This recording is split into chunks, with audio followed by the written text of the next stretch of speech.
If your sales stink or your brand, for whatever the reason, feels stale, just pull off a bold rebrand like Emma Chamberlain did with her Chamberlain coffee rebrand. Don't worry, you don't have to be a social media phenom like Emma to pivot your brand and get better sales.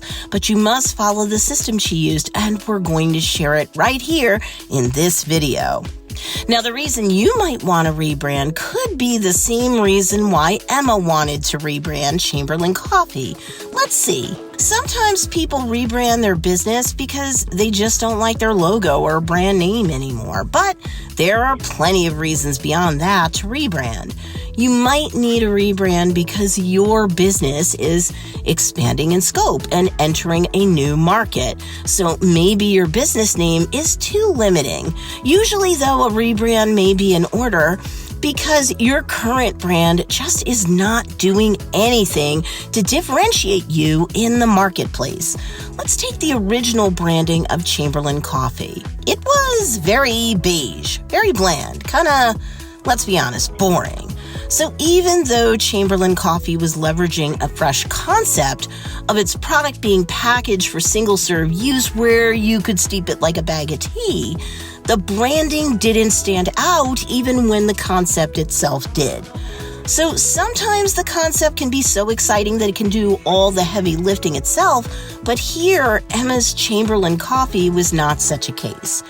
And it can be hard to realize that the branding that you like, that you picked, isn't really speaking to your niche or your ideal customer. You've got to be willing to be flexible and change things up like Emma herself did. Remember this, even when you're a member of your own niche, you could be an outlier in terms of your tastes.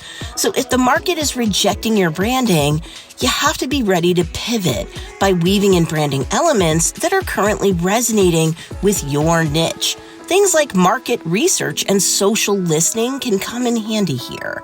So for the good of the brand, Emma swapped out boring beige blah branding for brightly colored bags that not only have personality, every single flavor has its own personality and corresponding cute character too. This sort of approach might not work for every ideal customer avatar out there, but once Team Chamberlain looked into things, they realized that for their avatar, this would work for them. And that's all that matters. Know your niche. Know them not just by their demographics, but their psychographics. Meaning, what do they like to do online and offline when they're out in the real world? Weave those elements into the colors of your brand.